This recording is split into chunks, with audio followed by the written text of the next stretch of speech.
Bwana Mungu, nashangaa kabisa nikifikiri jinsi ulivyo,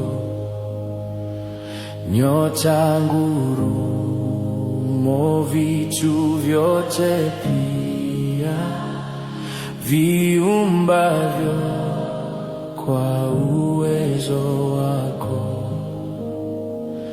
Roho yangu na ikuimbie jinsi wewe ulivyo mkuu.